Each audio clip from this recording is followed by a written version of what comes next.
Dije que no iría al funeral, y toda mi familia explotó. Nunca pensé que rechazar una invitación a un funeral causaría tanto caos. No era un funeral cualquiera. Era el de mi madre. Y yo, su hijo mayor, dije que no iría.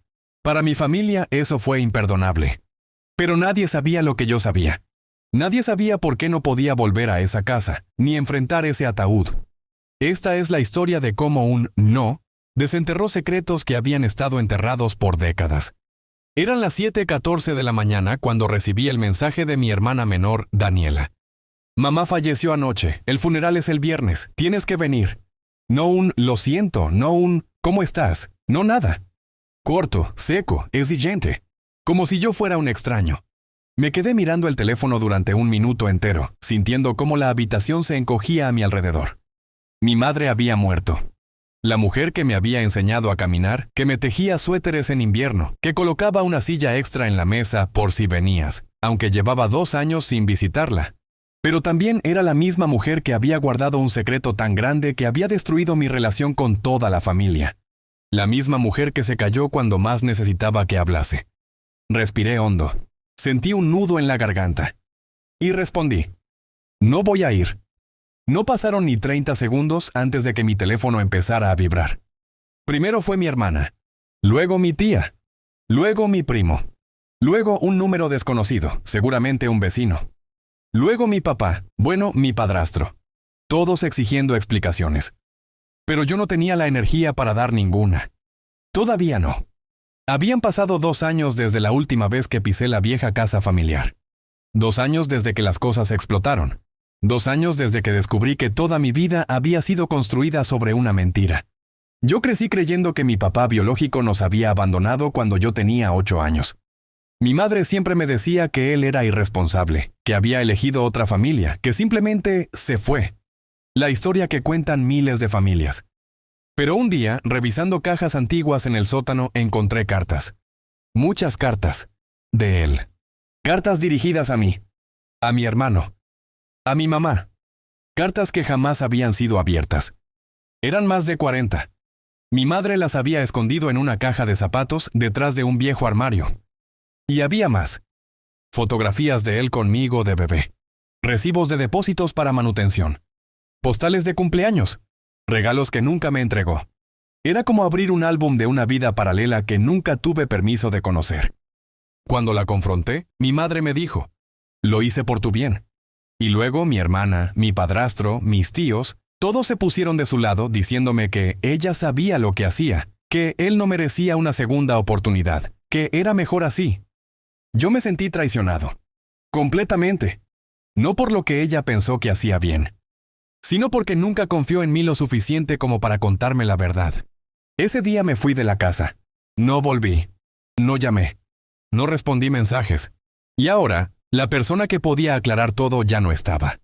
Después de que dije que no iría al funeral, mi hermana me llamó llorando y gritando: ¿cómo te atreves? Eres un desalmado. Mamá quería verte por última vez. Le respondí calmado. Y yo quería la verdad, nunca la tuve. Ella seguía sin entender. Luego fue mi padrastro. Eres un ingrato. Yo te di techo, comida, escuela. Lo mínimo que puedes hacer es despedirte de tu madre. Yo pensé en todas las veces que él me gritó, en cómo me exigía que lo llamara papá, en cómo despreciaba todo lo que tenía que ver con mi padre biológico. Respiré y respondí: lo siento, no iré. Y ahí se desató el infierno familiar. Mi tía me mandó un audio de 5 minutos regañándome. Mi primo subió un comentario indirecto a Facebook etiquetándome como el hijo que abandona. Incluso un vecino me escribió para decirme que todos hablaban muy mal de mí. Era absurdo. Casi cómico. Yo solo quería paz. Un duelo propio. Sin hipocresía. Inesperado. Esa noche, mientras intentaba dormir, recibí una llamada de un número desconocido. Contesté sin pensar. ¿Hola? ¿Eres tú?, dijo una voz gastada, temblorosa. ¿Quién habla? Soy yo, tu padre. Sentí como si el piso desapareciera debajo de mis pies. Mi padre biológico. El hombre del que no sabía nada, o creía no saber nada. Me dijo que se había enterado de la muerte de mi madre por mi tía, quien, al parecer, sí mantenía contacto con él a escondidas. Me dijo que no quería presionarme. Que entendía si no quería hablar con él. pero que había algo que necesitaba contarme. Algo que mi mamá nunca pudo decir. Nos citamos en una cafetería al día siguiente. Yo no sabía qué esperar. ¿Un reclamo?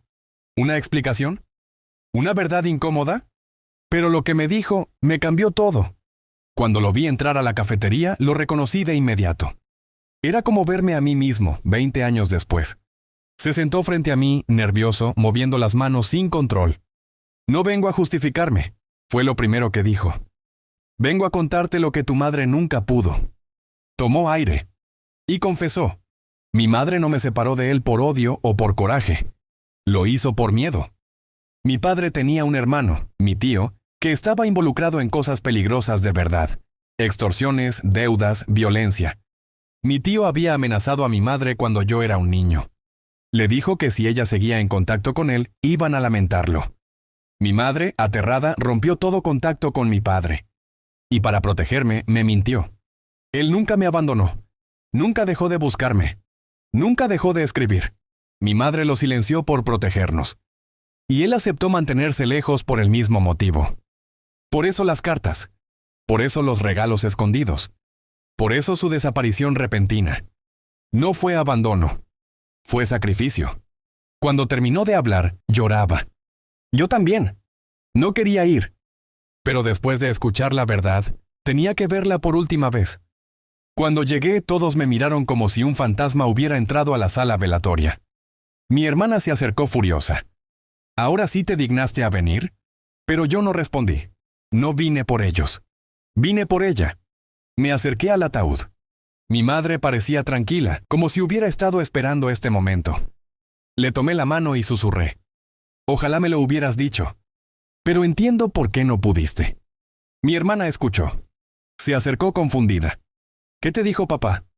Y ahí, por primera vez en años, les conté la verdad. El peligro. Las amenazas. El tío. El sacrificio. Las cartas. Mi familia quedó en shock. Mi padrastro se desplomó en una silla. Mi tía empezó a llorar. De repente, todos entendieron que habían vivido juzgando una historia incompleta. Después del funeral, mi hermana me abrazó por primera vez en mucho tiempo. Perdón, susurró. No sabía. Tampoco ella había recibido la verdad completa. Mi padre se quedó un rato afuera, esperando sin querer forzar nada. Cuando lo vi, me acerqué.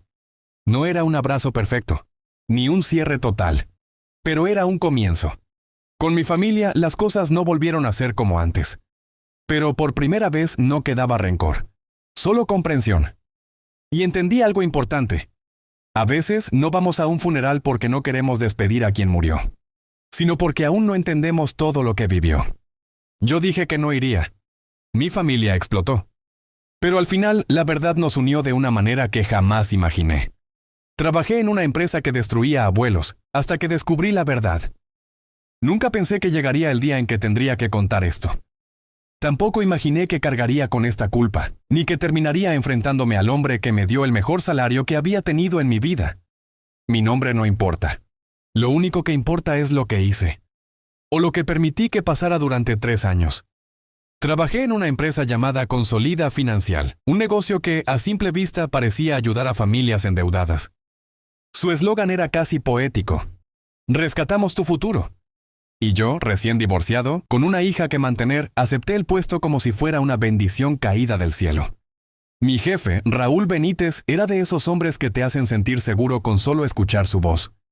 Carismático, elegante, manipulador en el mejor sentido de la palabra, el tipo de líder que todos admiran.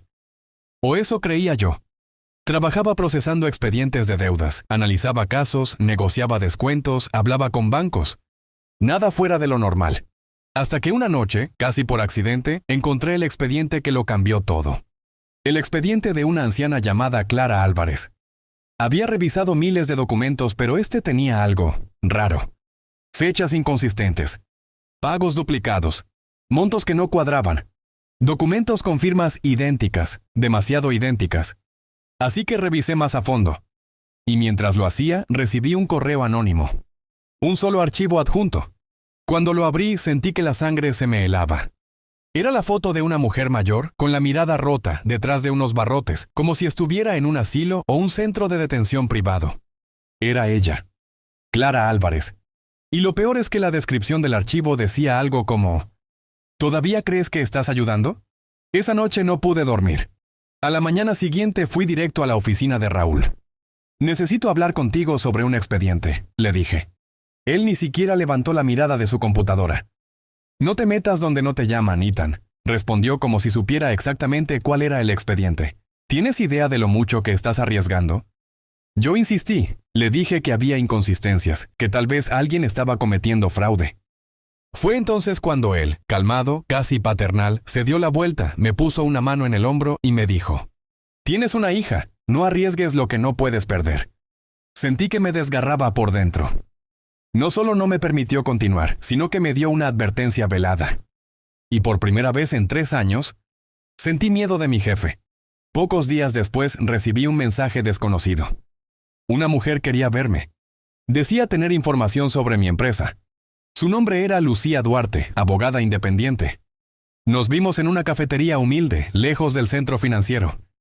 Traía una carpeta gruesa, llena de documentos, recortes, declaraciones, movimientos bancarios. Sin rodeos me dijo: «Tu empresa lleva años estafando a ancianos. Les quitan sus casas por medio de contratos anulables, firmas falsificadas y deudas inexistentes. Necesito que me digas todo lo que sabes». Me quedé helado. Yo no sabía nada, respondí. Ella me miró con una mezcla de comprensión y decepción. «Precisamente por eso te contacté. Si sigues ahí, terminarás siendo uno de ellos». Me entregó copias de algunos expedientes. Entre ellos, el de Clara Álvarez. «Ella perdió su casa sin deber nada», dijo. «Y su salud empeoró por el estrés. Está encerrada en un asilo privado que trabaja con tu empresa». Sentí un nudo en la garganta. Era real. Todo era real. Decidí hablar con mi compañero y amigo Tomás Valdivia. Tomás era de los pocos que quedaban del equipo original. Siempre nervioso, siempre mirando hacia atrás. Cuando le conté lo de Clara, bajó la mirada. «Lo sé», dijo con voz temblorosa. «¿Cómo que lo sabes?» Tomás se puso a llorar. «Ethan, todos aquí lo sabemos, pero nadie puede hacer nada». Ahí fue cuando me lo confesó. Raúl tenía documentos falsos de todos los empleados. Contratos adulterados. Correos manipulados. Firmas copiadas. Si alguien denunciaba, lo hundía junto con él. Era un sistema diseñado para crear cómplices, incluso sin que lo supieran. Sentía que debía hablar con ella. Con cierta dificultad encontré el asilo. No era un lugar agradable, paredes viejas, olor a humedad, un silencio incómodo. Cuando me acerqué a su habitación y la vi detrás de esas rejas, sentí un golpe en el pecho. «¿Usted es Ethan?», me preguntó ella con voz débil. Asentí. «Trabaja para ellos, ¿verdad?». Traté de explicarle que no sabía nada, que no era mi intención, que jamás habría permitido algo así. Ella me dio una sonrisa triste. «No vine para reclamarte», dijo. «Solo vine para darte esto». Me entregó un cuaderno viejo, su diario. Ahí estaban todas las fechas, todos los pagos, todas las pruebas. «Si vas a llevarte algo de mí», dijo, «que sea la verdad». Salí de ese lugar con el alma hecha pedazos. Decidí que no podía seguir callando. Contacté a Lucía y le entregué copias de todos los archivos que pude sacar. Pero alguien nos traicionó. Al día siguiente, Tomás desapareció. Su casa estaba abierta, su celular apagado, su auto abandonado. Raúl me llamó a su oficina esa misma noche. Y ahí empezó el infierno. Su oficina estaba casi vacía, más oscura que de costumbre. Sobre el escritorio había una carpeta con mi nombre. Dentro había documentos falsos. Contratos firmados por mí. Movimientos bancarios que no hice. Correos que jamás escribí. Todo apuntando a que yo era parte del fraude. Raúl se acercó muy tranquilo. «Mira lo que podría pasar si decides seguir hablando», susurró. Tomó un mechero y lo acercó a la carpeta. «Pero si te quedas conmigo, todo esto desaparece». Sentí náuseas. «Ya no voy a callar», le dije. Su rostro cambió por primera vez desde que lo conocía. Se puso completamente oscuro. «Entonces prepárate para caer conmigo». Lucía necesitaba un último archivo. El registro maestro, el único documento que probaba todos los desfalcos. Ese archivo solo podía abrirse desde la oficina de Raúl. Acepté entrar. Esa noche el edificio estaba vacío.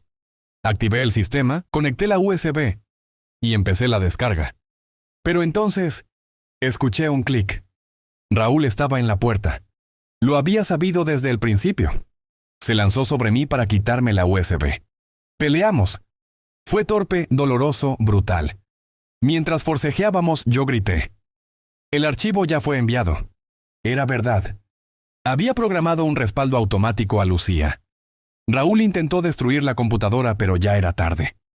La policía llegó gracias a Lucía. Raúl trató de escapar por las escaleras. Y afuera, en la entrada, estaba Clara. Frágil, apoyada en su hija, mirándolo directo a los ojos. Ese fue su final. La empresa fue desmantelada. Raúl fue arrestado junto con varios directivos. ¿Y yo? Tuve que enfrentar un juicio. Porque, aunque no sabía todo, había sido parte de la maquinaria. Clara testificó por mí. Sin él, dijo, yo no estaría aquí. Gracias a su testimonio y a las pruebas que entregué, me dieron libertad supervisada. No soy un héroe. Tampoco un criminal. Soy algo intermedio. Alguien que cometió errores pero eligió hacer lo correcto cuando ya era casi tarde. Meses después volví a ver a Clara. Había recuperado su casa. Estaba rodeada de fotos, recuerdos, plantas en macetas viejas. Viviste engañado, me dijo. Eso no te hace culpable. Te hace humano. Y ahí, de pie, en su jardín, entendí algo. No fui víctima. No fui cómplice. Fui alguien que despertó. Y a veces, despertar duele más que vivir dormido. Un error de mi hermano nos destruyó a todos. Nunca pensé que un solo error pudiera destruir una familia completa. Pero lo hizo. Ocurrió hace 3 años. Aunque las consecuencias siguen vivas hoy. Mi hermano, Martín, siempre fue el perfecto. El responsable, el inteligente. El que mis papás presumían en cada reunión. Yo era simplemente el otro hijo. El que pasaba desapercibido. Y tal vez por eso nunca vimos venir lo que hizo. Lo que tengo que contar no es fácil. No porque duela, aunque duele, sino porque revela quiénes éramos realmente. Más allá de las apariencias. Una familia que parecía unida, pero que estaba sostenida con hilos muy frágiles. Y mi hermano, con una sola decisión, los cortó todos. Martín era el mayor, 3 años arriba de mí. Desde niños, mis padres lo ponían como ejemplo. Mira tus calificaciones. ¿Por qué no puedes ser como Martín? Tu hermano nunca causa problemas. Tu hermano ya ganó otra beca. Tu hermano ya consiguió trabajo. Yo crecí con esa sombra, y él parecía disfrutarlo. Martín trabajaba en una empresa de transporte y logística que manejaba mercancías para tiendas y cadenas grandes. Tenía un buen puesto, un sueldo decente y un futuro prometedor.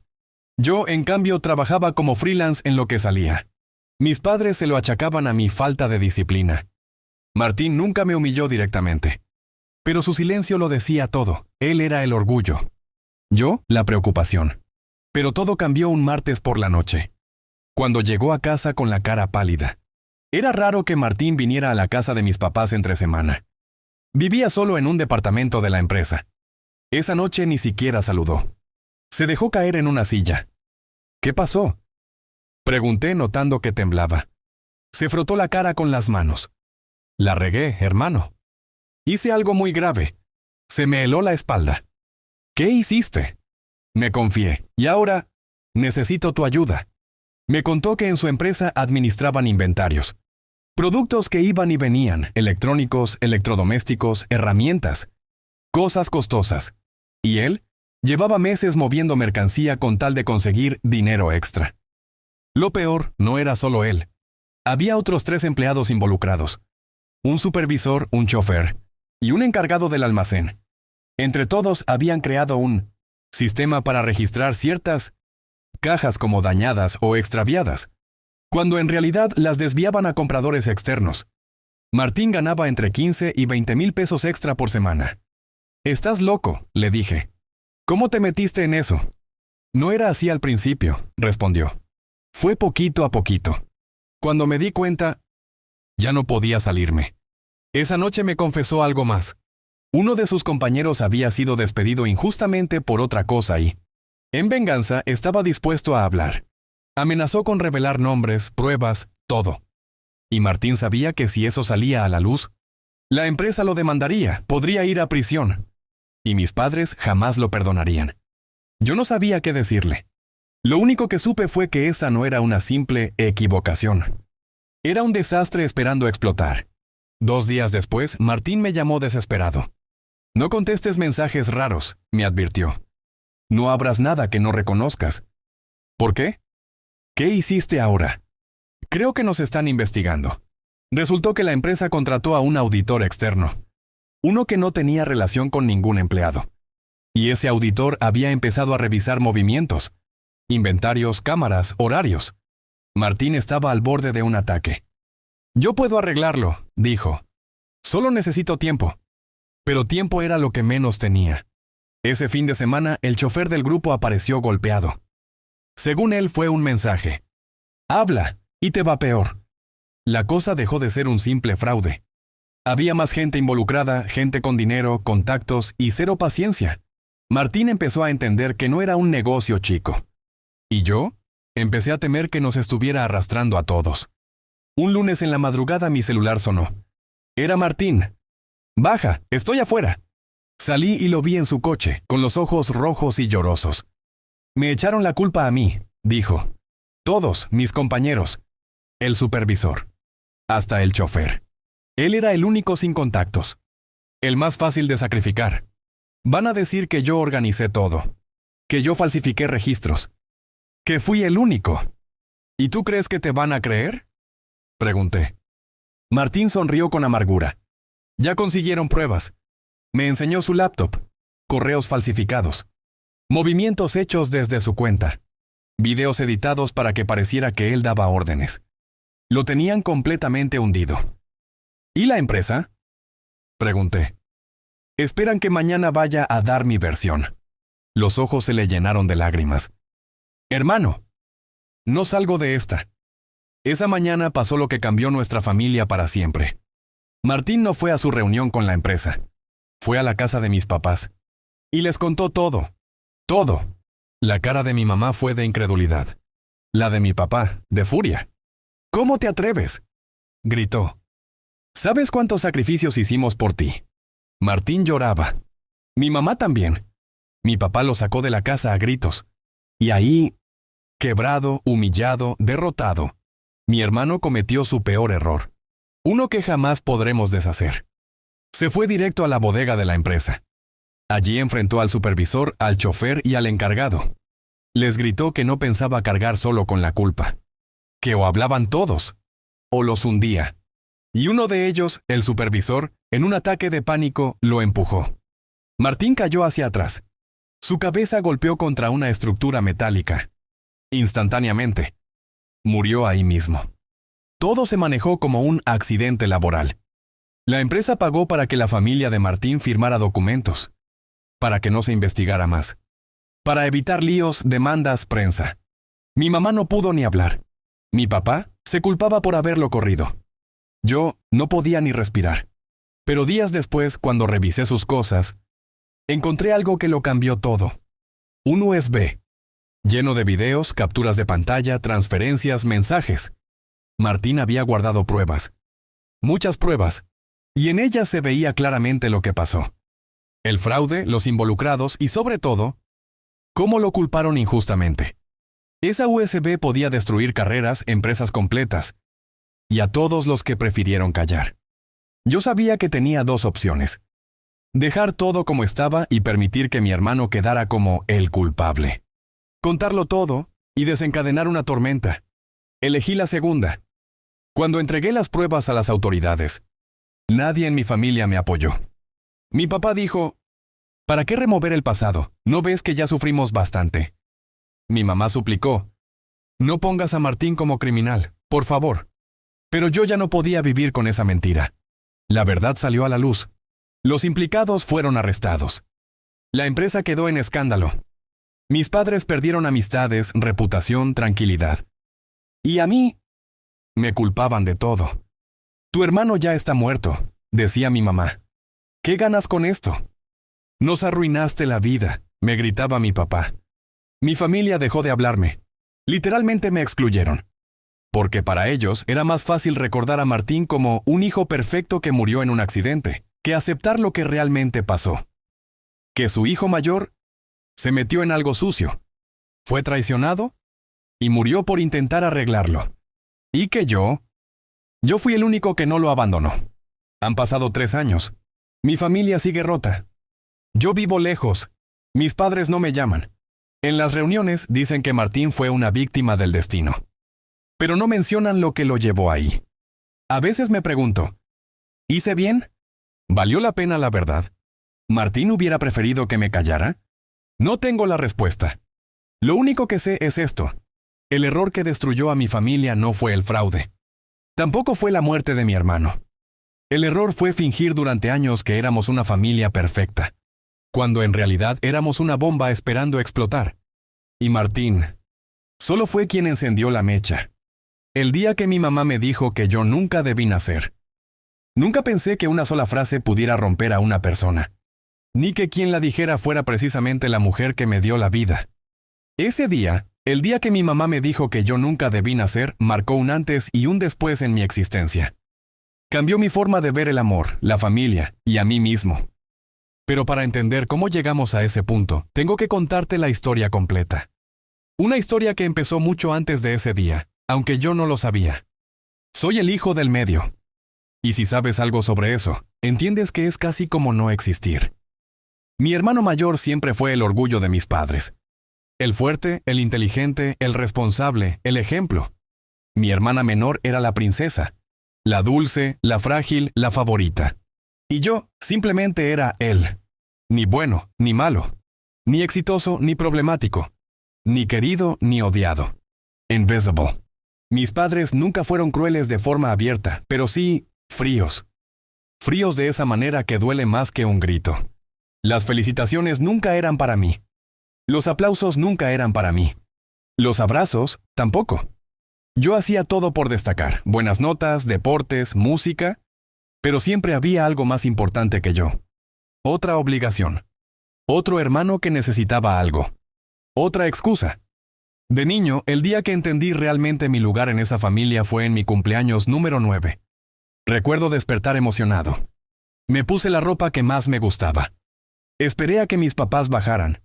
Y cuando lo hicieron, ni una palabra. Ni un feliz cumpleaños. Ni una sonrisa. Lo habían olvidado. Pero no olvidaron el partido de mi hermano, ni el baile de mi hermana, ni las compras del supermercado. Yo fui el que recordó mi propio cumpleaños. Ese día soplé las velas solo, con una vela que yo mismo puse en un pan dulce porque no había pastel. Y aún así, yo seguía intentando. No te voy a mentir, crecí acostumbrándome a hacer poco. A no pedir. A no molestar. A aceptar las migajas. Y en ese silencio, crecí cargando una pregunta que nunca dije en voz alta. ¿Por qué no soy suficiente? Cuando entré a la adolescencia, mis padres se enfocaron todavía más en mis hermanos. Mi hermano mayor se metió a la universidad. Mi hermana empezó a tener problemas de salud. ¿Y yo? Seguía ahí, haciendo lo correcto, estudiando, trabajando, pero siendo simplemente parte del fondo de la foto. Nadie hablaba de mí. Nadie presumía de mí. Nadie preguntaba cómo me sentía. Yo existía, pero no importaba. No te voy a mentir, crecí acostumbrándome a hacer poco. A no pedir. A no molestar. A aceptar las migajas. Y en ese silencio, crecí cargando una pregunta que nunca dije en voz alta. ¿Por qué no soy suficiente? Cuando entré a la adolescencia, mis padres se enfocaron todavía más en mis hermanos. Mi hermano mayor se metió a la universidad. Mi hermana empezó a tener problemas de salud. ¿Y yo? Seguía ahí, haciendo lo correcto, estudiando, trabajando, pero siendo simplemente parte del fondo de la foto. Nadie hablaba de mí. Nadie presumía de mí. Nadie preguntaba cómo me sentía. Yo existía, pero no importaba. Tenía 22 años cuando ocurrió. En mi casa siempre había tensiones, pero ese día se rompió algo. Recuerdo que era noche. Regresé de trabajar, cansado, con ganas de cenar y dormir. Cuando entré, escuché gritos desde la cocina. Mi mamá discutía con mi hermana por dinero. Y como siempre, la conversación terminó girando en torno al martirio que, según ella, significaba criar hijos. Yo no quería intervenir, pero escuché mi nombre. Y cuando escuchas tu nombre en una discusión, te quedas. Te escondes, pero escuchas. Mi mamá, entre gritos, dijo: si yo hubiera sabido lo que iba a pasar con mi vida, solamente habría tenido 2 hijos. Mi hermana respondió: ¿A quién no habrías tenido? Y mi mamá, sin dudarlo, con una frialdad que me heló la sangre, dijo: a él. A mí. Yo me quedé quieto. Congelado. Invisible, sí. Pero esta vez, escuchado. Nunca en mi vida me había dolido tanto el corazón. Era un dolor físico. Como si algo se hubiera desgarrado dentro de mí. Y aún así, no dije nada. No entré. No lloré. No hice ruido. Solo me fui a mi cuarto, y me prometí que algún día iba a irme. No por orgullo. Por salud. Al día siguiente, mi mamá me llamó a la cocina. Yo sabía que lo había escuchado todo, pero ella fingió no saberlo. Me pidió que sacara la basura, que barriera, que ayudara con el mandado. Como si yo fuera un asistente, no un hijo. Yo estaba haciendo silencio, pero sus palabras del día anterior estaban en mi cabeza como martillazos. Y entonces pasó. Una tontería. Un comentario mínimo. Yo tuve un pequeño error al acomodar unas cosas y mi mamá explotó, como siempre, pero esta vez, algo más oscuro salió de su boca. Se volteó, me miró con una mezcla de cansancio y desprecio y dijo: «Es que tú nunca debiste nacer». Así. Sin gritar. Sin temblar. Con naturalidad. Como si fuera un simple dato. Y eso dolió más. Porque no fue un insulto impulsivo. Fue una verdad que ella ya había pensado antes. Una verdad que la conversación de la noche anterior había confirmado. Ese día sentí algo que nunca había sentido. Rabia. Pero no rabia contra ella, sino contra mí mismo. Por quedarme. Por aguantar. Por intentar ganarme un lugar que nunca iba a tener. No dije nada. No discutí. No lloré. Tomé mi mochila, metí 2 mudas de ropa y me fui. Sin avisar. Sin dejar nota. Caminé por horas. No sabía a dónde iba, solo sabía que no podía volver. Dormí en el sofá de un amigo durante semanas. Trabajé el doble. Ahorré cada centavo.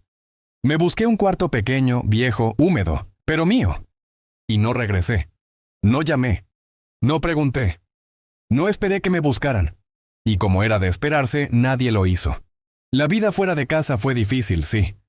Pero por primera vez me sentía libre. Yo decidía qué comer. Yo limpiaba mi espacio. Yo me hacía responsable de mis errores. Y lo más importante, no había nadie recordándome que yo era un estorbo. Poco a poco, con el tiempo, empecé a entender algo que me costó años digerir. No fue mi culpa. No fue mi culpa nacer. No fue mi culpa no ser suficiente para ellos. No fue mi culpa no encajar en su mundo. No fue mi culpa no ser el hijo que ellos habrían preferido. No elegimos a nuestros padres. Pero sí elegimos el futuro que construimos sin ellos. Pasaron 3 años sin contacto. Hasta que un día, mientras trabajaba, recibí un mensaje de mi hermana. «Mamá te quiere ver». Mi corazón se detuvo. Me quedé viendo la pantalla sin saber qué pensar. Por curiosidad pregunté: «¿Por qué?». Y mi hermana respondió: «Dice que se arrepiente». Pero no fui. No porque no quisiera perdonar, sino porque todavía estaba sanando. A veces, no regresar también es una forma de amor propio. Un mes después, mi mamá me envió un audio. Su voz estaba quebrada. Me dijo cosas que nunca había dicho. Que estaba cansada, que no sabía cómo ser madre, que proyectó sus frustraciones en mí, que yo no era el problema. Que ella lo era. Que nunca debió decir lo que dijo.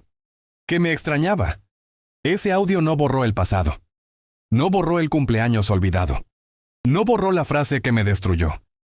Pero sí abrió la posibilidad del perdón. No sé si algún día volveremos a ser familia. Pero sé algo. No soy el hijo que nunca debió nacer. Soy el hijo que sobrevivió. El hijo que se reconstruyó. El hijo que aprendió a amarse solo. Porque nadie le enseñó. A veces, los golpes más fuertes no vienen de enemigos. Vienen de quienes deberían cuidarnos. Pero eso no define quién eres. No define tu valor. No define tu destino. Mi historia empezó con una frase que me destrozó. Pero continúa con una decisión. Elegirme a mí. Y eso cambió todo. El día que se leyó el testamento de mi padre, a mi hermano le dejó toda la herencia y a mí solo $10. Nunca imaginé que una simple lectura de un testamento pudiera destruir todo lo que quedaba de mi familia. Pero ese día, ese maldito día, Me mostró que en cualquier hogar puede esconderse una verdad que rompe vidas enteras. El abogado nos pidió llegar a las 10 de la mañana. Yo llegué puntual. Mi hermano, Mauricio, llegó en un auto nuevo, acompañado de su esposa, como si asistiera a una celebración, no a la lectura del testamento de nuestro padre recién fallecido. Mauricio siempre fue el favorito, o al menos eso parecía. Él era el exitoso, el que estudiaba, el que nunca daba problemas. Yo era el contrario. El que trabajaba desde joven, el que cuidó a papá cuando enfermó, el que sacrificó años enteros para que él no terminara solo. Nadie lo decía, pero todos lo sabían. Cuando nos sentamos en esa oficina fría, con cuadros de diplomas y olor a café viejo, sentí una presión en el pecho. Algo no estaba bien. El abogado comenzó. Yo, Ernesto F., en pleno uso de mis facultades, declaro este como mi último testamento. Mi hermano sonreía. Yo solo bajé la cabeza. A mi hijo Mauricio le dejo la casa, el rancho, las cuentas bancarias, los vehículos y la totalidad de mis propiedades. Mauricio apretó la mano de su esposa como quien gana la lotería. Yo no reaccioné. Sabía que papá lo quería. Pero jamás imaginé lo que venía después. A mi hijo menor le dejo $10. El abogado levantó la mirada casi con pena. $10. Ni para un taxi de regreso. Fue como si mi padre hubiera regresado desde la tumba solo para escupirme en la cara. Mauricio soltó una risita. Pues ni modo, hermano, dijo. Papá siempre quiso que aprendieras a valerte por ti mismo. Su esposa agregó. Con $10 quizá puedas empezar. La sangre me hervía, pero no dije nada. Respirar dolía. Al salir, el abogado me detuvo. Lo siento, me dijo. Esto fue lo que él dejó por escrito, pero hay algo más. Me entregó un sobre sellado con mi nombre escrito a mano. La letra era de mi padre. Lo abrí afuera, sentado en el coche. Era una sola hoja. Hijo, si estás leyendo esto es porque estás libre. No mereces cargar con lo que no te corresponde. Perdóname. Libre. ¿Libre de qué? Abajo había una dirección. Un lugar desconocido para mí. Fui directo a la dirección. Era una pequeña casa en las afueras de la ciudad. Una mujer mayor abrió la puerta. Tú debes ser él, dijo como si me esperara. ¿Conoció a mi padre? La mujer respiró hondo. Tu padre no era tu padre. El suelo desapareció bajo mis pies. Ella me contó todo. Cuando mi madre estaba embarazada, mi supuesto padre descubrió que no era suyo. Ella le suplicó que no me abandonara. Él aceptó, pero con resentimiento. Y aunque me crió, nunca me perdonó existir. Según esa mujer, una amiga cercana de mi madre, mi verdadero padre había muerto hacía años, sin saber que yo existía. Y el hombre que me crió, al final, eligió dejarme algo simbólico, $10, la misma cantidad que, según él, valía mi existencia. Llamé a mi hermano. ¿Sabías, verdad? Le dije con voz temblorosa. Hubo silencio. Luego dijo, papá me lo confesó hace años, pero me pidió no decir nada. ¿Y aún así te atreviste a burlarte? No era mi culpa que no fuera su hijo. Ahí entendí todo. La distancia. La frialdad. Las comparaciones. Los sacrificios que hice por un hombre que nunca me consideró suyo. Volví con el abogado. Quiero renunciar y no reclamar nada, dije. Él me miró sorprendido. No te quedó nada que reclamar. Sonreí. Exacto. Pero por primera vez en mi vida, no me dolía. Porque entendí algo poderoso. A veces perder una herencia es ganar libertad. La familia no siempre es la que te toca. Es la que eliges. Y yo, ese día, comencé de cero. Sin padre. Sin herencia. Sin hermano. Pero con algo que nunca había tenido. Paz. ¿Soy el malo por decirle a mi novia que no me importa que su mamá tuviera cáncer? Nunca pensé que una frase mía pudiera destruir casi por completo mi relación. Pero la verdad es que cuando uno guarda cosas demasiado tiempo, termina explotando, y a veces lo hace de la peor manera. Mi nombre es Andrés, tengo 27 años, y esta es la historia de cómo terminé diciéndole a mi novia algo que todavía me persigue, y de cómo llegamos a ese punto en primer lugar. Conocí a Clara hace 1 año y medio. Era divertida, tierna, con un sentido del humor muy raro, pero adorable. Platicábamos horas, nos mandábamos mensajes desde que despertábamos hasta que nos dormíamos. Yo pensaba que, por primera vez en mucho tiempo, había encontrado algo real. Pero desde el principio hubo un detalle que noté, y que decidí ignorar. Clara hablaba muchísimo de su mamá. No en un sentido negativo, más bien, como si fuera el centro de su universo. Y está bien, pensé, hay personas muy unidas a sus padres. Pero mientras seguíamos saliendo, esa admiración empezó a transformarse en otra cosa. Clara no solo hablaba de su mamá. Hablaba del cáncer de su mamá, todo, él, tiempo. Yo pensé que era parte de su historia, que necesitaba contarlo, así que no dije nada. Pero la frecuencia con la que salía el tema empezó a sentirse extraña. Estábamos cenando. Mi mamá tuvo cáncer cuando yo era niña. Estábamos viendo una película. Mi mamá tuvo cáncer y por eso me cuesta ver estas escenas. Estábamos decidiendo a dónde salir. Mi mamá tuvo cáncer, así que a mí me afectan más los lugares con mucha gente. Siempre volvía a lo mismo. Y yo, queriendo ser el novio comprensivo, la escuchaba. No quería invalidar nada, no quería parecer insensible. Pero empecé a sentir que no podía hablar con ella sin que esa frase apareciera. A los 3 meses de relación conocí a su mamá. Y aquí es donde lo irónico entra en juego. Su mamá es una mujer fuerte, sí, pero totalmente normal. Una persona alegre, activa, que ya superó el cáncer hace más de 15 años. No está enferma, no está en tratamiento, no está en riesgo. Es una mujer que vive bien, que se cuida, que sonríe. Y sobre todo, una mujer que jamás mencionó el cáncer. Ni una sola vez. De hecho, parecía que a quien más le pesaba el tema era a Clara, no a ella. Clara, sin embargo, empezó a usarlo para todo. Si llegaba tarde, es que tú no entiendes, mi mamá tuvo cáncer y crecí con estrés. Si se enojaba por algo mínimo. Tú no sabes lo que es vivir con miedo a perder a tu mamá. Si discutíamos. Mi reacción es así porque mi mamá tuvo cáncer. Yo quería apoyar, en serio quería. Pero por dentro empezaba a sentir algo que no me gustaba admitir. Que el tema ya no era un recuerdo doloroso, era una herramienta. Hace 2 semanas decidí que era momento de que conociera a mis amigos. Armamos una cena en casa de uno de ellos. Todo estaba perfecto, comida, música, ambiente tranquilo. Hasta que uno de mis amigos, sin mala intención, le preguntó qué hacía para ganarse la vida. Y ahí, pasó. Clara desvió el tema por completo y empezó a decir que todo le había costado más porque su mamá tuvo cáncer cuando ella era niña. Nadie lo esperaba. El ambiente se volvió incómodo. Mis amigos no sabían qué responder, yo tampoco. No fue en mal plan, lo juro. Pero lo dijo como si fuera una carta que tenía que mostrar en cada conversación, aunque no tuviera nada que ver.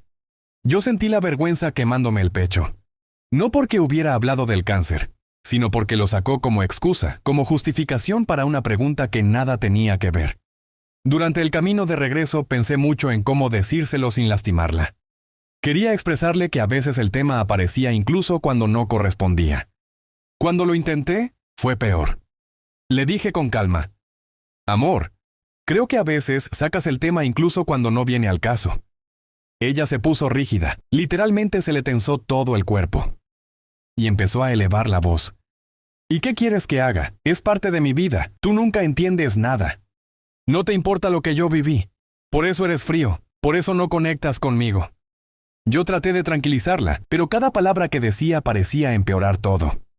Ella seguía repitiendo que yo no tenía empatía, que minimizaba su trauma, que no valoraba lo que pasó en su familia. Y entonces dije lo peor. Lo dije cansado. Lo dije frustrado. Lo dije sintiéndome atrapado en una discusión que llevaba meses arrastrándose aunque nunca la habláramos. Pero igual lo dije. Clara, ya no me importa que tu mamá haya tenido cáncer. No porque sea irrelevante, sino porque lo usas para todo. Ya no sé si estoy en una relación contigo o con la historia de tu mamá. Ella se quedó congelada. Me miró como si yo hubiera dicho algo imperdonable. Sus ojos se llenaron de lágrimas, no de enojo, de dolor. Y eso fue lo que más me impactó. Me pidió que la dejara en su casa. Se bajó sin decir nada.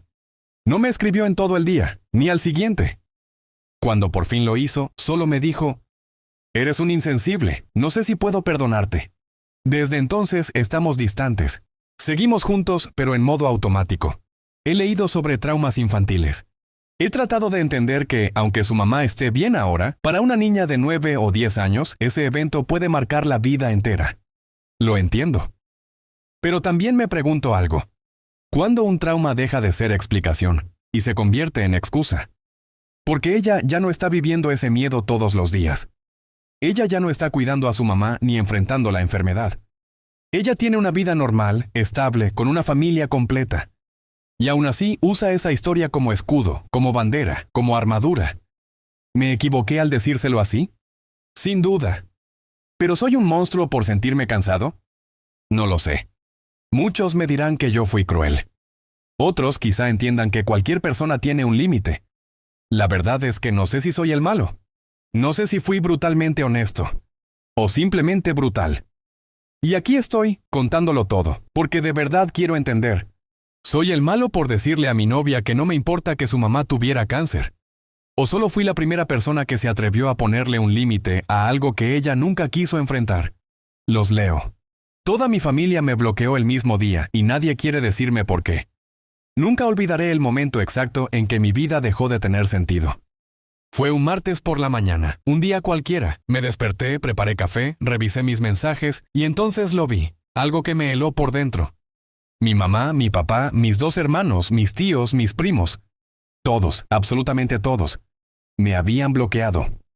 Literalmente toda mi familia había desaparecido de mis redes sociales, de mis chats y, como descubriría después, también de mi vida.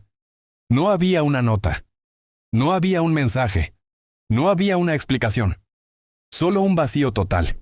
Al principio pensé que era un error, un fallo de la app, un glitch, algo técnico. Pero cuando intenté llamar a mi mamá, la llamada entró, sonó una vez y se cortó. Volví a intentar. Y apareció el mensaje que nunca imaginé ver. La persona a la que intentas llamar no está disponible. Ese mensaje que solo aparece cuando alguien te bloquea. Me quedé congelado. ¿Qué estaba pasando? Pensé que quizá era una broma pesada. Mi familia podía ser extraña, sí, pero nunca cruel.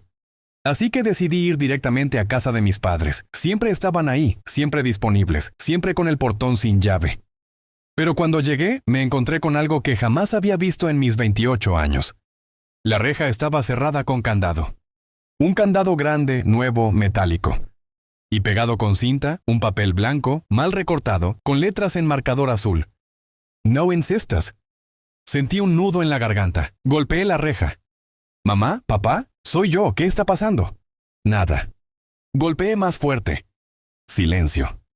Toqué el timbre hasta que quedó hundido y dejó de sonar. Fue ahí, parado en medio de la calle, donde sentí un miedo que nunca había sentido antes. El miedo a ser eliminado, borrado, como si mi existencia ya no importara. Después de casi una hora intentando obtener alguna respuesta, decidí ir con la única persona que quizás se atrevería a hablarme. Mi primo Adrián, el más sensato de toda la familia. Cuando llegué a su trabajo, lo vi detrás de recepción. Él me vio también y se puso pálido. Se levantó de inmediato y caminó hacia mí. «No debía verte aquí», susurró nervioso. «No puedo hablar contigo, me meto en problemas». «¿Problemas por hablar conmigo? ¿Por qué? ¿Qué hice?» Adrián tragó saliva y evitó mirarme a los ojos. No puedo decirte nada, solo vete».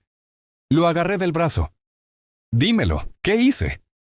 Mi voz sonó desesperada, rota.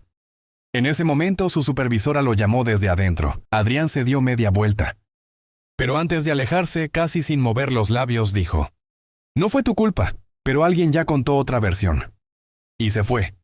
Otra versión. Una historia contada sin mí. Una mentira, tal vez. ¿Quién? ¿Para qué?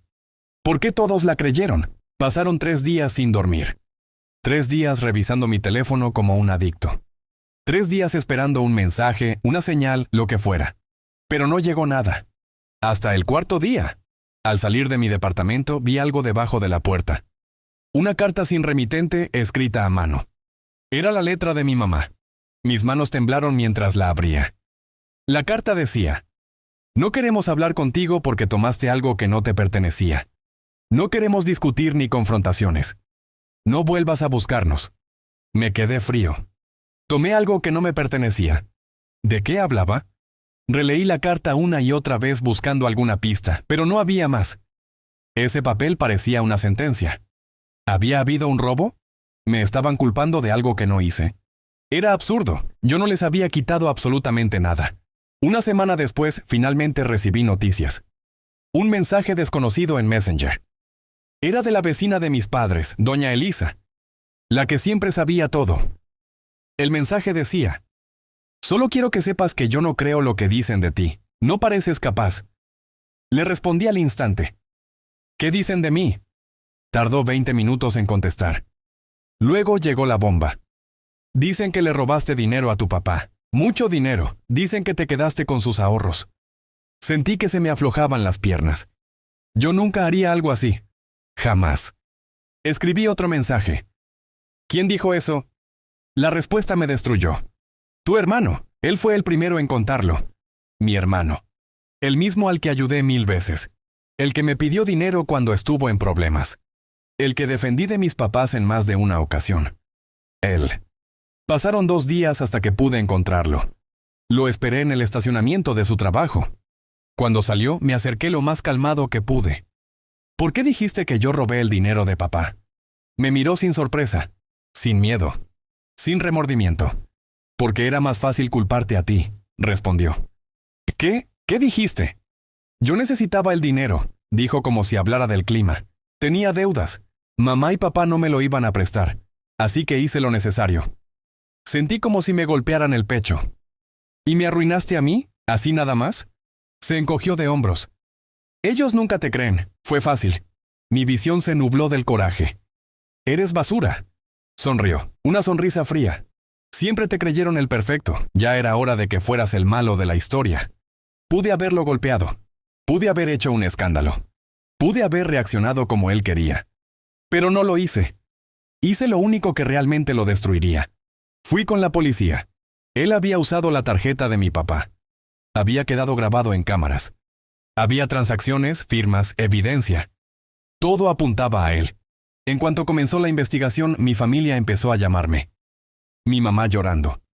Mi papá pidiéndome que hablara como adulto. Mis tías preguntando qué estaba pasando. Pero yo no contesté. Por primera vez en mi vida, fui yo quien bloqueó a todos. 2 semanas después, arrestaron a mi hermano. Y ese día toda mi familia vino a mi casa. Golpeaban mi puerta. Lloraban. Pedían perdón. Decían que no sabían, que no querían perderme. Yo los miré desde el pasillo. Los mismos que me dieron la espalda sin preguntarme nada. Ahora me rogaban por perdón. Respiré hondo y dije: ustedes me enseñaron cómo se corta un lazo. Yo solo estoy aplicando la lección. Y cerré la puerta. Los dejé afuera. Como ellos me dejaron a mí. Hoy vivo en paz. Sin esa carga. Sin esa familia que me traicionó por conveniencia. A veces duele, claro. Pero aprendí algo valioso. La sangre no siempre significa lealtad. La lealtad se demuestra, no se supone. Y ellos ya demostraron quiénes son. Descubrí la verdad sobre mi familia el día que intentaron internarme. Nunca pensé que la primera vez que me llamarían peligroso sería por algo que yo no hice. Y mucho menos por las personas que se supone debían protegerme. Mi nombre es Elías, tengo 27 años, y hasta hace un año juraba que mi familia era normal. Un poco estricta, sí, pero funcional. Ahora sé que estaba viviendo dentro de una mentira tan grande, que casi me cuesta la libertad. Todo empezó una mañana cualquiera. Estaba preparando café cuando mi mamá me llamó llorando. Elías, ven a casa, es urgente. Tu papá está muy mal. Mi papá siempre fue fuerte. Ese tipo de personas que nunca se enferman, que nunca se quejan. Pero su voz al fondo no sonaba mal, sonaba vacía.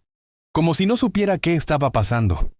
Colgué, tomé las llaves y manejé lo más rápido que pude. Lo que no sabía es que mientras yo iba hacia esa casa, ellos estaban preparando algo que me marcaría para siempre. Cuando llegué, encontré a mis padres sentados en la sala, pero no estaban solos. Había un hombre de traje, con una carpeta enorme en las manos, y una mujer tomando notas. Mi mamá me miró con ojos rojos, mi papá ni siquiera levantó la vista. «Elías, siéntate», dijo mi madre con un tono que nunca había escuchado. Lo hice. El hombre abrió la carpeta. «Estamos aquí por preocupación. Tu familia cree que representas un riesgo, para ti y para ellos». Yo me quedé en silencio, sentí que el aire se volvía más pesado. «¿Perdón?» Mi mamá empezó a llorar. «Hijo, tú necesitas ayuda, has estado fuera de control». Yo nunca había tocado una droga, nunca había tenido un episodio violento, ni siquiera había levantado la voz más de la cuenta. Era absurdo. Mamá, ¿de qué hablas? Ella temblaba. Esa parte, ahora sé que no era por miedo a mí. Era por miedo a lo que estaban a punto de hacer. El hombre del traje empezó a leer reportes. Supuestos episodios donde yo había tenido arranques violentos, rompiendo cosas, gritando, amenazando. Esto es mentira, dije. Pero él continuó. Incluso tenía fotos. Un cuarto destruido, una mesa rota, una puerta arrancada. Nada de eso es mío, insistí. Mi papá finalmente habló. Elías, por favor, admite que necesitas ayuda. Sentí cómo mi corazón se aceleraba. Papá, eso no es real, yo no he hecho nada de eso. La mujer intervino. Tienes dos opciones, aceptar ser internado voluntariamente o procederemos a hacerlo por la vía legal. En ese momento entendí que todo estaba preparado. Que no era una intervención. Era una emboscada. Me puse de pie. No voy a firmar nada. La mujer también se levantó. Elías, si te vas, será peor para ti. Mi mamá se levantó intentando detenerme, pero me aparté. Elías, por favor no hagas esto más difícil. Su voz, quebrada, pero no por miedo a mí. Era culpa. Cruda culpa. Salí por la puerta y escuché detrás de mí. Llámenlo ya, se va. Caminé rápido hacia mi carro. En ese momento un vecino salió del otro lado de la calle, sorprendido por los gritos. ¿Todo bien, Elías? No, respondí sin detenerme. Arranqué y me fui sin mirar atrás. Ese fue el último día que pisé esa casa. Durante semanas estuve paranoico. Dormía en casa de un amigo, cambiaba de rutas, evitaba contestar llamadas. ¿Por qué mis padres harían eso? La respuesta llegó de la persona que menos esperaba. Mi tía Laura, la hermana menor de mi papá. Un día me escribió. Necesito verte, es sobre lo que tus padres hicieron. No estás loco, y no estás en peligro por lo que crees. Nos vimos en un café en las afueras de la ciudad. Ella llegó con una carpeta igual a la que aquel hombre tenía en casa de mis padres. Elías, tu familia no intentó internarte porque estés mal. Lo hicieron porque tú heredaste la casa de tu abuelo. ¿Qué? Ella asintió. Tu abuelo cambió el testamento. Le dejó la casa, el terreno y todas sus cuentas. Exclusivamente a ti. Tus padres no sabían. Cuando lo descubrieron, fue después de que él muriera. Yo me quedé helado. ¿Y qué tiene que ver eso con internarme? Mi tía respiró hondo. El testamento tiene una cláusula. Si tú eres declarado incapaz legalmente, la herencia pasa automáticamente a tus padres. Ahí lo entendí. No estaban intentando salvarme. Estaban intentando quitarme del camino. Mi tía me entregó copias del testamento, fechas, documentos. No puedo permitir lo que están haciendo. Tu abuelo te dejó todo por una razón. ¿Cuál razón? Ella bajó la mirada. Porque eras el único de la familia que lo visitaba, el único que lo cuidaba, el único que lo quiso sin interés. Eso me rompió. Pero también me dio fuerza. Contraté a un abogado. Presentamos una denuncia por coerción, falsificación de reportes y tentativa de internamiento forzoso sin justificación. Fue un proceso largo. Mis padres intentaron negar todo. Hasta que uno de los evaluadores confesó que le habían pagado. La corte falló a mi favor. Mis padres recibieron una multa enorme. El hombre y la mujer que intentaron internarme perdieron sus licencias. Y yo recibí protección legal. La casa de mi abuelo ahora es mía. Vivo en ella. Es tranquila, silenciosa, llena de recuerdos buenos, no de traiciones. Mis padres intentaron contactarme después. Mensajes, llamadas, cartas. Al final, una sola frase en una de ellas. Hicimos lo que creímos que merecíamos. Yo respondí con otra frase. Yo también, por eso no volveré. A veces la familia no es quien te cría. A veces la familia es quien te salva. Aunque sea diciéndote la verdad que rompe todo. Mi tía Laura viene a visitarme cada semana. Nos sentamos en el patio que era de mi abuelo. Hablamos de él, de sus historias, de cómo sabía leer a las personas mejor que nadie. Y pienso, tal vez él ya sabía lo que mis padres iban a hacer. Tal vez por eso me dejó todo. Tal vez es la única persona que siempre me vio por quien realmente soy. Libre. Soy el malo por exigir una prueba de ADN. Nunca pensé que una simple broma iba a destruir mi vida. Todo empezó en una cena familiar. Mi hijo, Mateo, estaba jugando con mi hermano y alguien soltó un comentario que hizo reír a todos, menos a mí. Se parece más a tu mejor amigo que a ti. Todos se rieron, yo también, pero por dentro algo no encajó. No era la primera vez que escuchaba algo así. Mateo tiene los ojos verdes, yo los tengo marrones, su mamá, Laura, también. Siempre me dijeron que podía saltarse generaciones, pero en ese momento, algo se sintió diferente. Esa noche no dormí. Empecé a recordar cosas que antes ignoré. Laura ocultando su celular. Su amigo, Daniel, apareciendo demasiado seguido. Cambios en su comportamiento durante el embarazo. Intenté convencerme de que estaba exagerando. Hasta que encontré algo que no debía. Un mensaje antiguo, que nunca había visto. Gracias por estar ese día. No sé qué hubiera hecho sin ti. No era el mensaje en sí, era la fecha. Coincidía exactamente con una noche en la que yo no estuve. Sentí un vacío en el estómago. Al día siguiente, sin pensarlo demasiado, solté la frase que lo cambiaría todo. Quiero hacer una prueba de ADN. El silencio fue inmediato. Laura me miró como si no me conociera. ¿Estás diciendo que te fui infiel? No supe qué responder.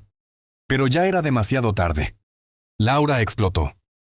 Nunca la había visto así. Gritó, lloró, me insultó, me llamó paranoico, inseguro, enfermo. ¿Cómo puedes dudar de mí después de todo? Intenté explicarme, decirle que no era por ella, que era solo una duda, que necesitaba tranquilidad. Pero cada palabra que decía empeoraba las cosas. Esa misma noche hizo las maletas. Si no confías en mí, no hay nada que hacer aquí. Se fue con Mateo. Y en cuestión de horas, mi vida se vino abajo. Mi familia empezó a llamarme. Mi madre estaba furiosa. ¿Cómo puedes hacerle eso a tu esposa? Mis amigos estaban divididos. Tal vez te pasaste. Pero también tienes derecho a saber. Yo solo quería respuestas. Pasaron días sin saber de ellos. Hasta que recibí una llamada. Era Laura.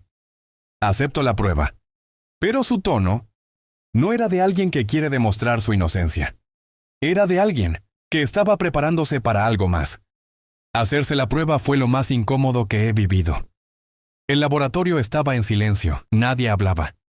Mateo no entendía nada. ¿Por qué estamos aquí, papá? Esa pregunta me rompió.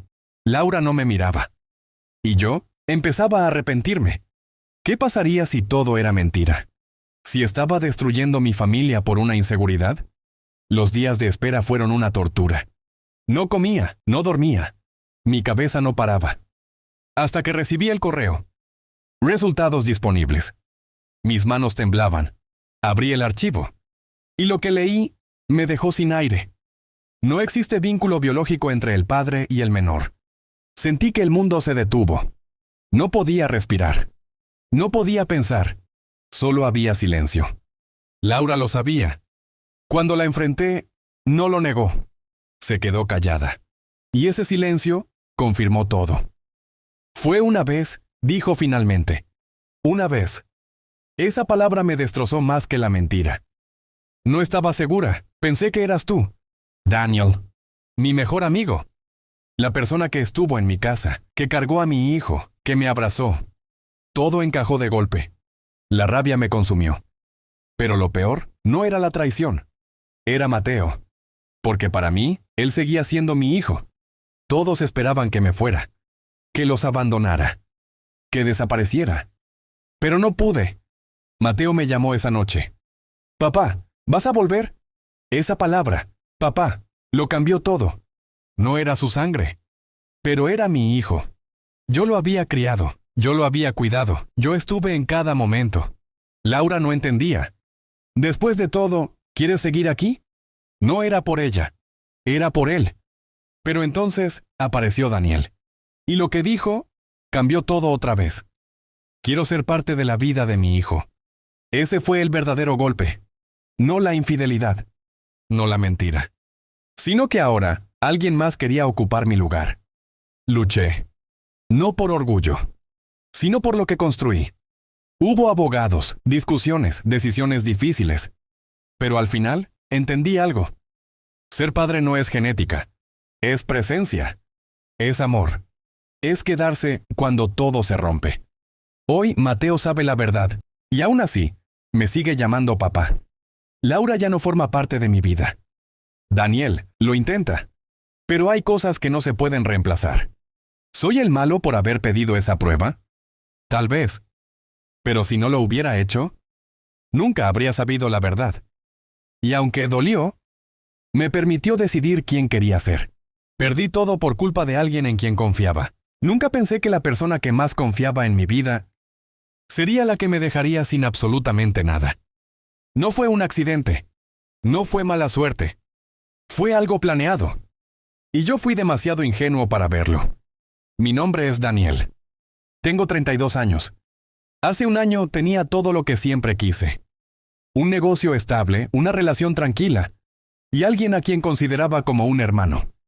Se llamaba Marcos. Nos conocimos desde la universidad. Siempre fue el tipo carismático, el que sabía hablar, el que convencía a cualquiera. Yo era más reservado, pero confiaba en él ciegamente. Y ese fue mi error. Cuando decidí abrir mi negocio, él fue el primero en ofrecer ayuda. Somos equipo, hermano. Vamos a crecer juntos. Al inicio todo iba perfecto. Yo ponía el trabajo duro, números, proveedores, logística. Él se encargaba de clientes, ventas, relaciones. Y funcionaba. En menos de un año empezamos a generar más dinero del que alguna vez imaginé. Pero hubo señales pequeñas que ignoré, pagos que no cuadraban, excusas raras, clientes que decían cosas que no tenían sentido. Cada vez que preguntaba, Marcos tenía una respuesta lista. Siempre. Una noche, revisando cuentas, noté algo extraño. Había transferencias que yo no recordaba haber autorizado. No eran enormes, pero eran constantes. Se lo mencioné. Se rió. Son ajuste, bro. Cosas del negocio. Confía en mí. Y confié, porque cuando alguien ha estado en tu vida tantos años, no piensas que te puede traicionar. Pero las dudas no desaparecieron. Empecé a revisar más a fondo. Y lo que encontré no tenía sentido. Había una cuenta bancaria que yo no conocía, a nombre del negocio. Pero yo nunca la abrí. Y alguien estaba moviendo dinero ahí. Mucho dinero. Cuando confronté a Marcos, su reacción no fue la que esperaba.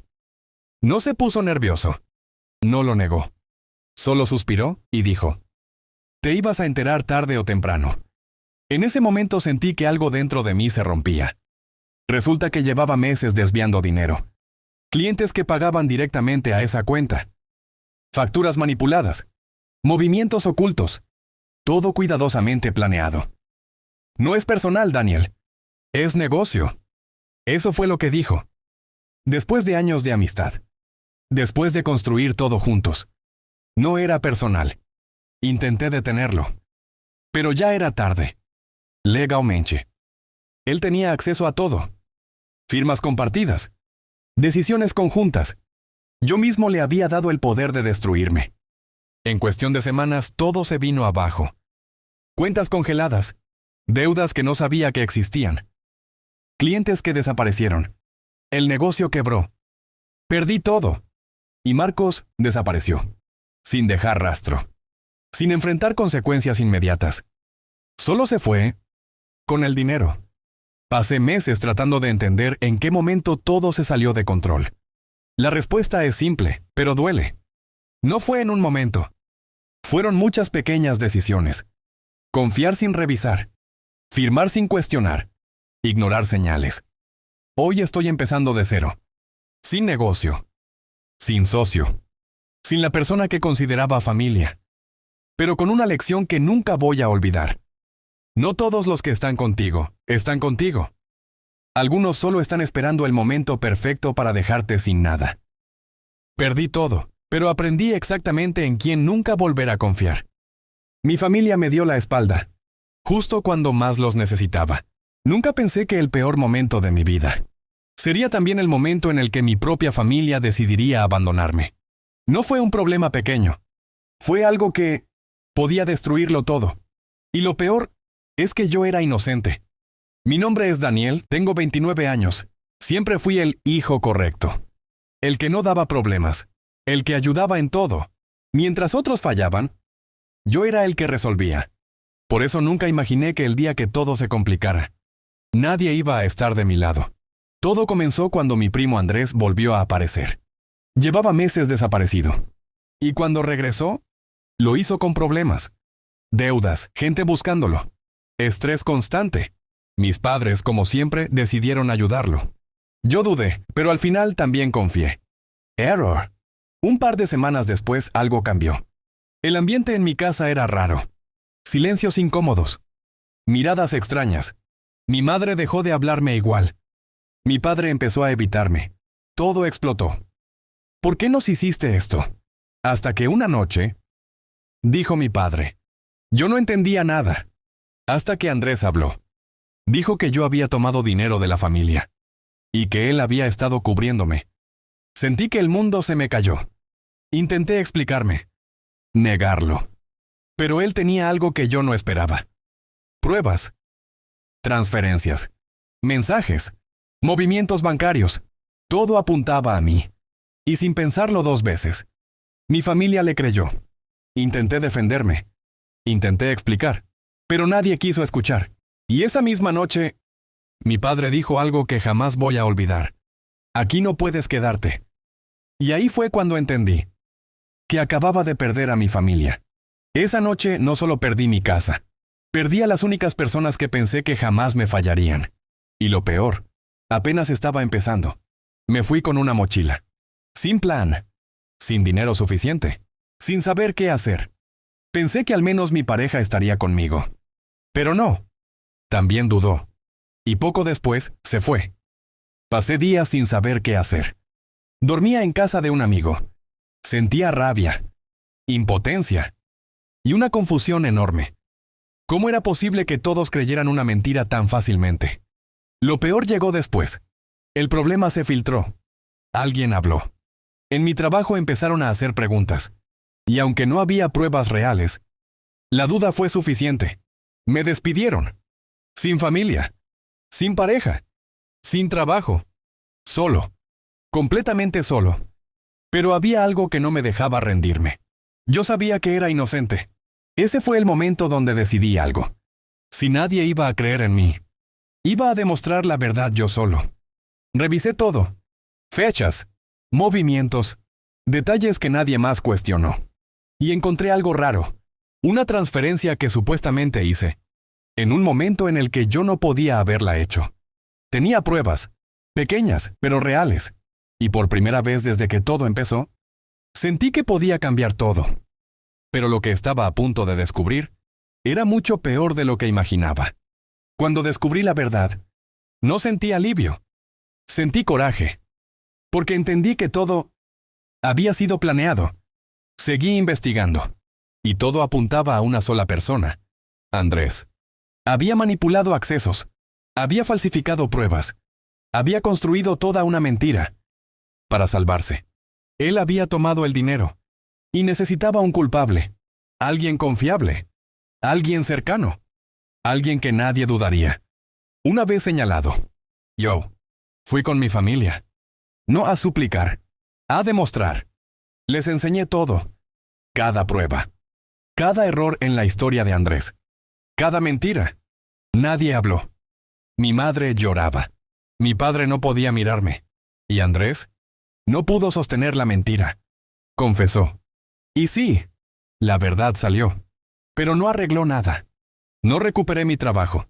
No recuperé mi relación. No recuperé el tiempo perdido. Lo peor no fue la mentira.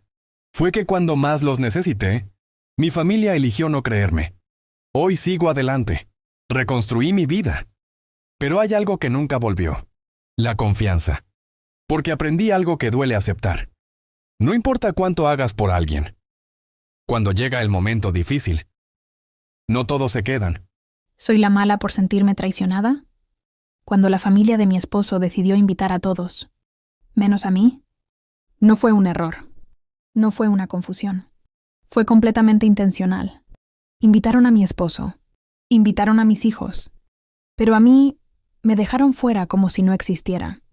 Y lo peor es la razón. Mi nombre es Laura. Tengo 34 años. Estoy casada con Daniel desde hace 8 años y tenemos 2 hijos. Sofía de 6 y Mateo de 4. Siempre supe que la familia de mi esposo no era exactamente fan de mí, pero jamás imaginé que llegarían a este nivel. Desde el inicio, su hermana, mi cuñada, Valeria, nunca ocultó que yo no le agradaba. Según ella, yo no era suficiente para su hermano. Nunca tuve una pelea directa con ella, pero sí comentarios pasivo-agresivos, miradas incómodas y ese tipo de actitudes que te hacen sentir que no eres bienvenida. Aún así, yo siempre traté de llevar la fiesta en paz, por mi esposo, por mis hijos. Pero todo cambió. Hace 2 semanas, mi esposo llegó a la casa con una invitación. Era para la boda de su hermana. Estaba emocionado, hasta que noté algo raro. Solo venía su nombre y el de nuestros hijos. Pensé que era un error. Le dije, ¿y mi invitación? Se quedó en silencio. Y luego dijo algo que todavía me cuesta procesar. Mi mamá dice que Valeria prefiere que no vayas. Sentí como si me hubieran dado una bofetada. ¿Cómo que no vaya? Mi esposo evitaba mirarme. Y entonces soltó la verdad completa. Dice que no quiere tensiones en su boda. Y que tú podrías arruinar el ambiente. No podía creerlo. Yo nunca le falté al respeto. Nunca hice una escena. Pero aún así, me estaban excluyendo. Le pregunté a mi esposo si iba a permitir eso. Y su respuesta me rompió. Es su boda. Deberíamos respetar su decisión. ¿Respetar? ¿Respetar que me humillen? ¿Respetar que inviten a mi familia, pero me excluyan a mí? Le dije claramente, si tú vas, después de esto, no sé qué va a pasar con nosotros. Él dice que estoy exagerando, que no debería hacerlo elegir. Pero para mí, esto no es una simple boda. Es una falta de respeto enorme. Es como si dijeran, eres la madre de sus hijos, pero no eres parte de esta familia. Pero aquí viene lo peor. Hablé directamente con mi suegra, y lo que me dijo lo cambió todo. Valeria no quiere que vayas, porque hay personas que no deben verte. Me quedé helada. ¿Qué significa eso? Y entonces lo soltó. Su ex va a estar en la boda. Sí, la exnovia de mi esposo. La misma con la que su familia siempre quiso que se casara. La misma que, según ellos, sí era perfecta. Ahí entendí todo. No querían evitar conflictos. Querían evitar incomodidades para ella. Yo era el problema, no ellos. Ahora mi esposo sigue insistiendo en ir. Dice que no significa nada, que solo es una boda. Pero para mí, significa todo. Porque si permite esto, ¿qué sigue después? Respiré hondo, y le dije algo que nunca pensé que diría. Entonces ve. Se sorprendió. ¿Qué? Ve a la boda. Ve con ella. Con tu pasado. Con todo lo que no has soltado. Se quedó congelado. Pero no había terminado. Pero cuando regreses, decide si quieres seguir teniendo un futuro conmigo. El día de la boda llegó. Y él se fue. Se llevó a nuestros hijos. Yo me quedé sola en casa. Pensando, recordando, dudando. Pasaron horas. No contestaba mensajes. No respondía llamadas. Hasta que, a las 11:47 de la noche, escuché la puerta abrirse. Entró. Se veía diferente. Serio. Cansado. Y entonces dijo algo que no esperaba. No me quedé. Me explicó que cuando vio a su ex, todo le cayó encima. El pasado, las comparaciones, la presión de su familia. Y por primera vez, se dio cuenta de algo. Siempre traté de complacerlos a ellos. Y te fallé a ti. Se acercó. Pero hoy elegí. No fue un final perfecto. No todo se arregló en ese momento. Pero por primera vez, sentí que estaba luchando por nosotros. Ahora estamos intentando reconstruir lo que se rompió. Pero aún me pregunto, ¿debí haber llegado hasta este punto para que él finalmente me eligiera?